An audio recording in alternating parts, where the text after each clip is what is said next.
You can make six figures and still never become financially safe. Here is the money problem almost everyone gets wrong. Say you are 30 and somehow you save $2,000 a month. At that rate, how long until you've saved $1 million? Do the quick division and you land around 42 years. But that answer is broken.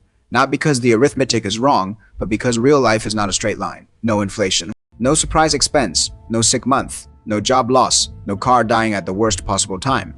Put real life back in, and for a lot of people, the honest answer isn't 42 years. It is not like this. I am not saying that to scare you. I am saying it because most people's entire financial life is quietly built on one wrong assumption, and nobody ever sat them down and explained how money actually works. There are 6 traps almost everyone falls into. Today we dig up all 6 one at a time and look at exactly what they look like, so you can step around them. Most people believe a bigger paycheck equals a better financial life. Sounds obvious. It is also quietly wrong, and it walks people into the ditch every single day. Picture 2 people. One earns $130,000 in an expensive city and wears fast fashion, splits a cramped apartment, and eats sad desk lunches.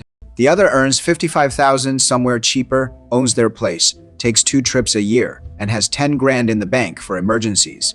Same species, wildly different lives. Why? Because income is just the speed money comes in. What actually decides your financial life is your keep rate. How much survives the trip into your account and actually stays there. There is a name for the villain here: lifestyle inflation. Your spending is a balloon, and every raise pumps it bigger automatically. Extra $300 a month. Suddenly it is a nicer phone, a bigger place, dinners out every weekend. The salary goes up, the spending puffs up, and the number left at the end of the month doesn't move. The scary part is that lifestyle inflation doesn't feel like a problem. It feels like progress. A raise becomes a nicer apartment. A bonus becomes a better car. A promotion becomes more dinners, better clothes, and a lifestyle that quietly expands to fill the new paycheck. You feel richer, but your gap doesn't grow. Real financial safety was never about how much you make. It is about how much you keep. Someone earning $50,000 who saves 30% is in far better shape than someone earning $200,000 who saves nothing. So, quick gut check. That last raise you got, where did it actually go? That last one was about money you can't keep. This one's a hole most people never even patch. They never built themselves a firebreak. You've heard of an emergency fund. A lot of people figure it is a rich person thing. I've barely got anything. Why park it in cash? I'll invest it and make it grow. Sounds ambitious. It is actually financial streaking, sprinting around with no protection on. Here is a true-to-life version. An engineer earning good money puts almost everything into stocks and funds. Feels like a savvy investor. Then 1 year, out of nowhere, laid off. 3 months, no job. Rent's due. A parent gets sick. 3 hits at once. So he is forced to sell all his investments at the worst possible moment, near the bottom, and eats a brutal loss. That money didn't disappear because he picked bad investments. It disappeared because he had no emergency fund. So life forced him into the worst move at the worst time. An emergency fund isn't an investment. It is a cushion against uncertainty. The thing that lets you keep your options when everything's on fire. The rough rule: 3 to 6 months of your bare minimum expenses, somewhere boring and liquid, a high-yield savings account or money market fund. Close enough to grab fast, but not so handy you spend it on lunch. The return on this money isn't interest. The return is not being forced into the worst decision on your worst day, and it is the most basic layer of the whole thing that almost nobody actually builds. There's a trap gentler than the last one, and somehow more lethal. It works on you when you're relaxed. Most people run their money like this. Paycheck lands, figure out what you want to buy this month, buy it. And whatever's left becomes savings. That is the default, and it is backwards. The right order money comes in. Savings gets pulled out first, automatically, and what is left is what you're allowed to spend. Why does the order matter so much? A quirk of the brain called present bias. We massively overrate the pleasure of right now and underrate the cost of later. The thrill of a shiny new thing today is vivid, specific, real. The financial stress 3 years out is fuzzy and far away, so your brain just mutes it, and brands understand this better than you do. That is why they invented buy now, pay later, chopping one big purchase into just a few dollars a month. That is why memberships make you feel like you're losing money by not using them. That is why limited time deals shove your brain into panic buy mode. But the real damage usually isn't the one big splurge. It is the tiny stuff you don't even remember. The $6 coffee, the subscription you forgot you had, the half off shirt you bought because it was a deal and have never worn. Each one's nothing, stacked up. They quietly eat the wealth you could have been building. When people actually track every dollar for a few months, they routinely find a chunk of monthly spending they genuinely can't account for. Money that vanished without a trace. So flip the order, pay yourself first, and spend what is left. Spending eats what you've already saved. This next one eats your future income, and once it is in, it keeps harvesting until you cut it off. Say debt, and most people picture a mortgage, but a mortgage is visible and planned. The genuinely dangerous debt comes wrapped in convenience, so smooth you barely feel it arrive. Credit card balances, buy now, pay later, payday loans, easy personal loans, low bar, instant money, friendly little app, and they're hiding some math you've probably never run. A small monthly fee that looks like nothing often works out to an annual rate around 20%, sometimes much worse. Now flip it around. Once a basic emergency buffer is in place, paying off high-interest debt can be one of the cleanest moves you make. Park money in savings and you might earn a few percent. Use that same money to wipe out debt charging around 20%, and you've effectively stopped a 20% leak. That is not exciting, that is why it works. Run that math once, and I'll just put it on the card stops feeling harmless. The real danger of debt isn't the number today, it is the slow bleed on your future cash flow.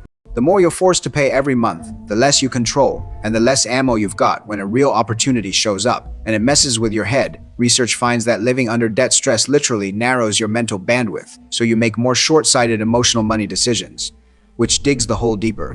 Debt is a thing that breathes, leave it alone and it grows anyway. Clear it first, then we can talk about building real wealth.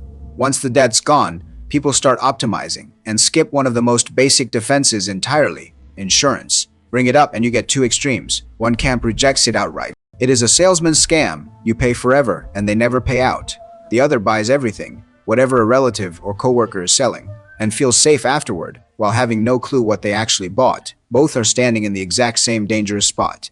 The core mistake is doing it in the wrong order. Most people start from which policy is cheap or what did the salesperson push, and then ask whether they even need it backwards. Start instead from what is the single biggest financial risk I face. For a 30-year-old with kids and aging parents whose family runs on their income, the biggest risk isn't a stock crash or inflation. It is suddenly losing the ability to earn. If that happens, the whole family's cash flow snaps overnight, and that specific risk is exactly what appropriate protection for income loss and major health shocks is for. But what do people actually buy? Often a return of premium product that hands your money back in 20 years. Looks free. Except nobody runs the math on what that money could have grown into elsewhere over 2 decades. The insurer's actuaries quietly pocketed the difference. And here's the one that gets everyone. People insure the kids, insure the grandparents, insure the phone and the car, and forget to insure the person the entire household's income depends on. A sick kid is a medical bill. The breadwinner going down is the whole financial system collapsing, not the same scale. So the priority is simple. Insure the highest earner first, with appropriate protection for income loss and major health shocks. Then a solid health coverage base for the family then, and only then, the nice to have extras. Insurance isn't an asset. It is a shield that stops your assets from being wiped out in one shot. Plenty of people go a lifetime never needing to claim and decide insurance is useless. That is the same logic as my house has never burned down, so why own a fire extinguisher, even if you nail the first 5? There is one last trap and almost nobody sees it. It is the most fragile beam holding up the whole building. Your entire income comes from one place, one job, one company, one boss, one industry. You call that stability. Engineers call it a single point of failure, the most dangerous flaw you can design into a system, because the moment that one node fails, the whole thing stops. Your finances work exactly the same way. A lot of people have lived this lately. An industry suddenly contracts, a company does mass layoffs, and someone goes from a great salary to 0 income in a month. Savings hold for 3 months. The emergency fund holds for 6. And then, if half a year goes by with no new job, every defense you built gets breached, one by one. The real risk of a single income isn't how big it is how little control you have over it. Your pay is set by the company, your role is set by the market, your career's lifespan is set by the industry. You don't control a single one of those. The fix isn't quit and start a business or gamble it on stocks. For a normal person, the realistic move is, while your main job is running fine, slowly build one stream of cash flow that doesn't depend on your salary. It can be small, it can be slow. It just has to be uncorrelated with your paycheck. Use your professional skills for a little freelance or consulting on the side. Put idle money into something boring and low risk. Turn a skill into content or a course that keeps paying out. You don't need to flip your whole life overnight. You need to start today. Even an extra few hundred a month that doesn't come from your job gives your finances a backup line. 2 pillars are more than twice as sturdy as one. So not just how big is your income, but if that one beam snapped tomorrow, what would you have left? 6 traps. 1 root cause. Almost every bad money decision is driven by how you feel right now instead of the long-term logic. That is not a character flaw. It is the brain's factory setting. Our wiring was built for the jungle. See food, eat it. Sense danger, run. It never shipped with a module for a retirement account, 30 years out. Which means the real secret to managing money isn't crushing your desires with willpower. It is designing a system so that future blind brain never gets the chance to make a long-term mistake in a moment of impulse. Automate your savings so they leave before you can touch them. Save before you spend. Wall off your emergency fund so it is physically annoying to raid. Buy insurance in priority order, so the person who matters most isn't left exposed, and grow your income from a single wire into a web. A good financial system is one a lazy person can run. You shouldn't need to watch the markets all day or study complicated products. You need a setup so simple it runs without willpower. There is an old line. Don't build your house under a crumbling wall. Financial security isn't waiting for the day you suddenly get rich. It is building the wall today. So when something unexpected hits, and it will, you're still standing. Real financial freedom was never a number. It is being able to look at any storm rolling in and say, calmly, I'm not afraid. Build the wall. And stick with me.